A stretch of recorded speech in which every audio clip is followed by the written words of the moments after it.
Good morning from Chhatrapati Shivaji Maharaj terminal. सुबह के अभी 4:30 हो रहा है और हम लोग स्टेशन की तरफ बढ़ रहे हैं। हमारी ट्रेन है पनवेल के लिए लोकल, और वहाँ से रत्नागिरी के लिए हमारी ट्रेन वेट कर रही है। Let's go to Ratnagiri.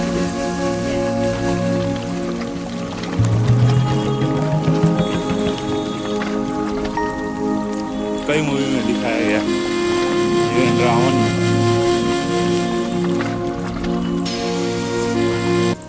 तो ये है हमारा स्टेशन छत्रपति शिवाजी महाराज टर्मिनल, जो कि वर्ल्ड हेरिटेज साइट में आता है यूनेस्को के। यहाँ पे 18 प्लेटफॉर्म्स हैं और ये कुछ बिल्डिंग्स हैं।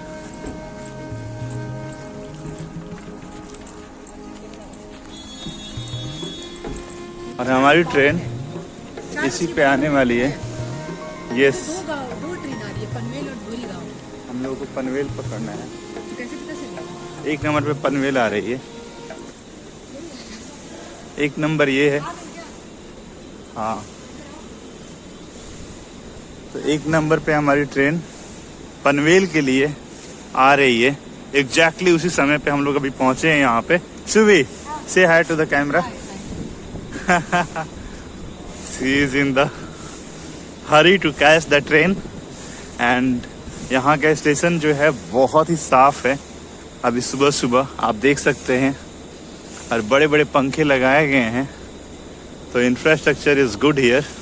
और यहीं से ये ट्रेन चलती है छत्रपति शिवाजी महाराज टर्मिनल से। पनवेल हम लोगों को जाना है, और ये लोकल अभी सुबह सुबह खाली है। यही जाएगी।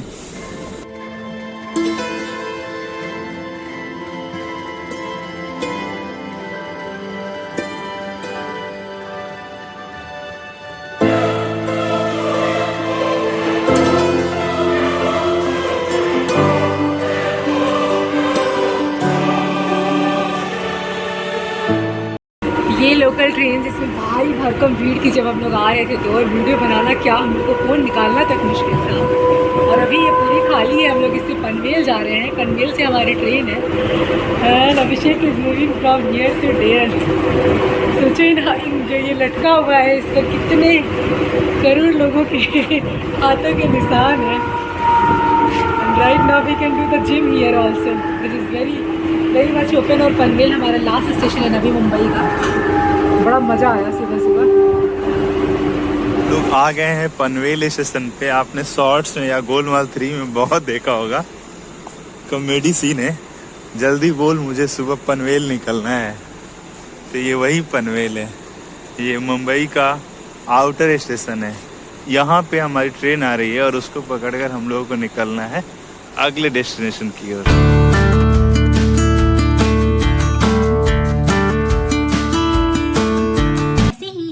ट्रेन पनवेल से आगे बढ़ती है, एक अलग ही दुनिया की शुरुआत हो जाती है। शहर की भीड़ भाड़ धीरे धीरे पीछे छूट जाती है और सामने खुलती है प्रकृति की एक अद्भुत किताब।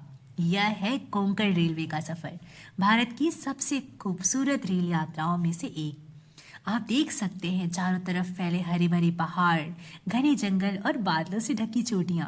अक्टूबर का महीना है, लेकिन चक्रवात की वजह से यहाँ का मौसम अभी भी मानसून जैसा महसूस हो रहा है।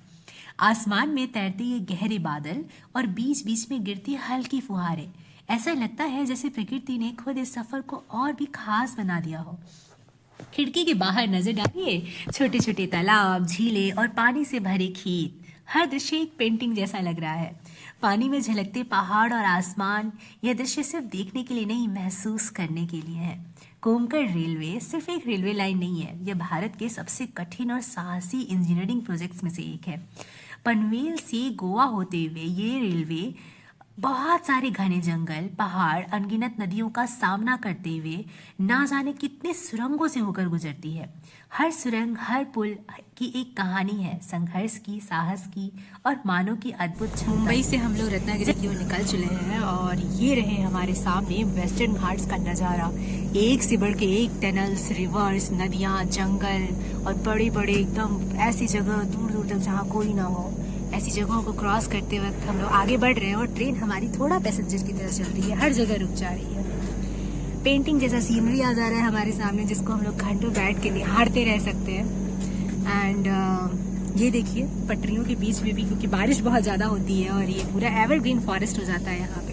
दो माउंटेन रेंजेस, दो माउंटेन, एक माउंटेन रेंज जो यहाँ पे सामने दिख रहा है, यहाँ पे हम लोग अभिषेक यहाँ खड़े हैं and see this side also we have very different kind of beauty. उस पहाड़ी पे देखिए कुछ बना सा है वहाँ पे, इसके 2-3 किलोमीटर दूर जाकर हमारा ओशियन है। हाँ ये जो है ना, ये पहाड़ी, उसके उधर अगर हम लोग और आगे बढ़ते जाएंगे तो पूरा ओशियन, कोंकण जिसको कहते हैं, कोंकण प्लेन्स कहा जाता है, क्योंकि ये तो घाट्स हो गए आपके। उसके बाद का जो एरिया है जिसको इरोजन बार बार ओशियन ने, नदियों ने किया है, तो उसकी वजह से जो प्लेन बन गया है वो हमारे कोंकण प्लेन कहलाते हैं। और खैर ये तो महीना अक्टूबर का है और अक्टूबर में यहाँ पे हीट बहुत ज़्यादा होती है, लेकिन आज मौसम बादल लगा हुआ है और बारिश भी 1-2 बूंदाबांदी हो रही थी। मुंबई में कल बारिश हुई, उसका असर यहाँ पे भी है।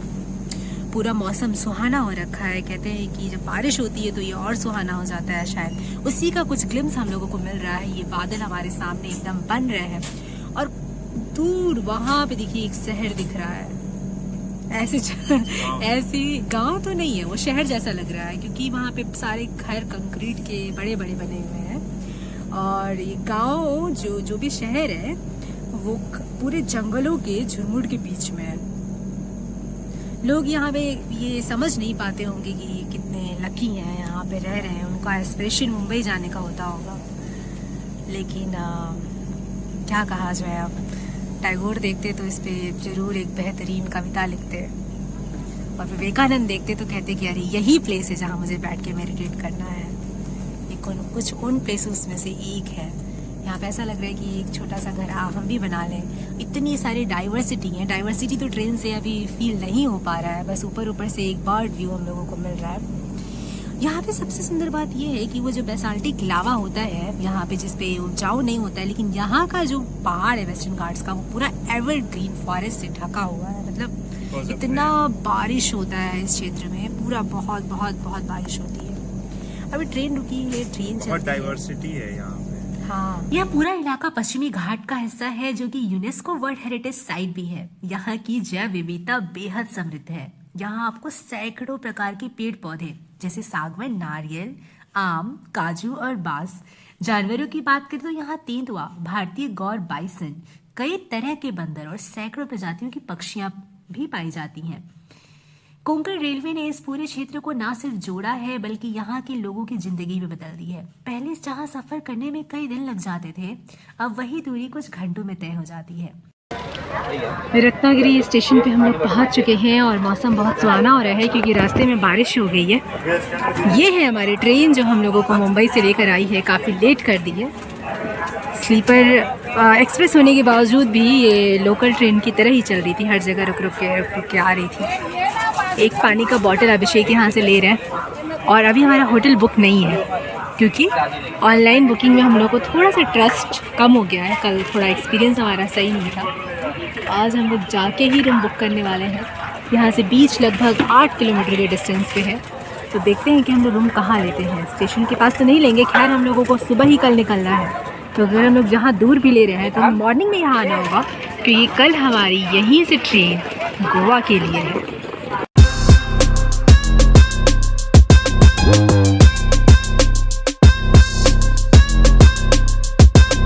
रत्नागिरी भी हम लोग पहुंच चुके हैं और ये होटल हम लोगों ने बुक किया है। ये काफ़ी अच्छा है, इसमें मिरर है। इसका नाम है नभा।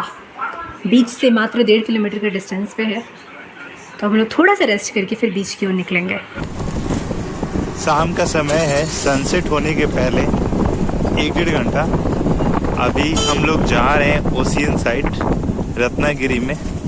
देखते हैं कोई एक छोटे शहर में ओशियन का किनारा कैसा है, हलचल है या शांत है। पहली बार वेस्टर्न कोस्ट पे कोई पीसफुल जगह पे जा रहे हैं, तो ये बहुत ही प्यारा है शहर, छोटा है, स्लीपी लाइक टाउन है, सुंदर है। वहीं पे आज सनसेट देखने का हमारा प्लान है।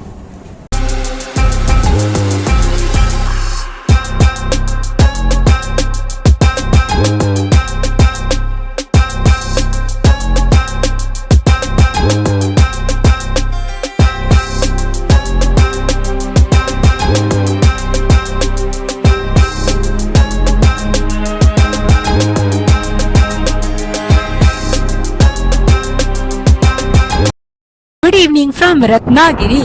रत्नागिरी जो कि हमारे वेस्टर्न कोस्ट का एक बहुत सुंदर ज्वेल है और मुंबई से मात्र 300 किलोमीटर के डिस्टेंस पे है। हम लोगों ने सुबह मात्र 6 बजे लगभग ट्रेन पकड़ा था और 2 बजे तक हम लोग रत्नागिरी में थे। और जैसे ही मैं यहाँ के बीच पे आई हूँ मुझे पता चल गया है कि भाई इसका क्रेज क्यों है, इतना सुंदर ये क्यों है। ईस्टर्न घाट्स पे हम लोगों को इस तरीके के पत्थर देखने को नहीं मिलते हैं। ये बेसाल्टिक रॉक जो है उसका ओशियन वेव्स ने इरोजन किया है और ये एकदम यूनिक फीचर क्रिएट कर रहा है। मेरे पीछे भी एक बड़ा सा पहाड़ है और पहाड़ के पास ये समुद्र। और आज मौसम भी थोड़ा मेहरबान है, ये बादलों का मौसम तो नहीं है लेकिन आसमान में बादल लगे हुए हैं, कुछ बूंदाबांदी हुई है और हवा तेज चल रही है। लो टाइड का समय है इसलिए हम लोग यहाँ तक अंदर पे हैं। हाई टाइड में ये पूरा का पूरा क्षेत्र जिस पे हम लोग खड़े हैं वो पूरा डूब जाता है और एकदम अलग ही नज़ारा दिख रहा है। एक तो डायरेक्शन अब समझ में आ रहा है, जब हम लोग ईस्टर्न घाट्स पे थे तो हम लोग उधर की ओर देखते थे, पूरब की ओर, और यहाँ पे हम लोग एकदम पूरा पश्चिम हम लोगों को एकदम साफ साफ नज़र आ रहा है। और बहुत शांत बीच है मुंबई के जुहू और even in front of gateway of Mumbai, उसके सामने वो सब एक्सप्लोर करने के बाद ऐसा लग रहा था कि इस बार ऐसा ना हो कि कहीं हम लोग बिना ओशियन से मिले चले जाए। इतनी थकावट थी मुझे, कल रात को हम सो भी नहीं पाए थे अच्छे से। लेकिन ऐसा सीन जब आपके सामने आता है तो सब थकावट, सारी नींद, परेशानियाँ सब का सब गायब हो जाती हैं। ये बहुत ही अद्भुत और one of the most beautiful scene है जो मैं अपनी आंखों से देख रही हूँ।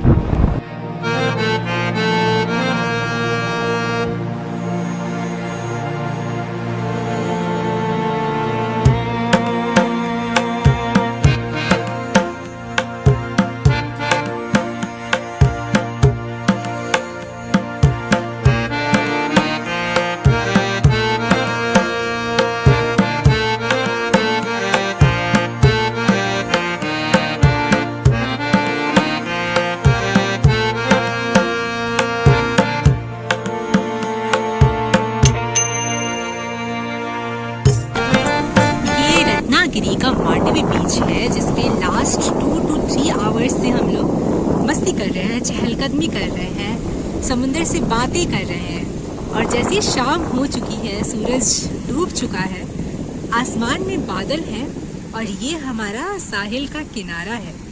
साहिल का किनारा और आसमान नीला नीला कैसे कहाँ पे एक दूसरे के साथ मिल जा रहे हैं कुछ पता ही नहीं चल रहा है। और आसमान में कभी कभी आज चतुर्थी है, चांद नज़र आ जा रहा है।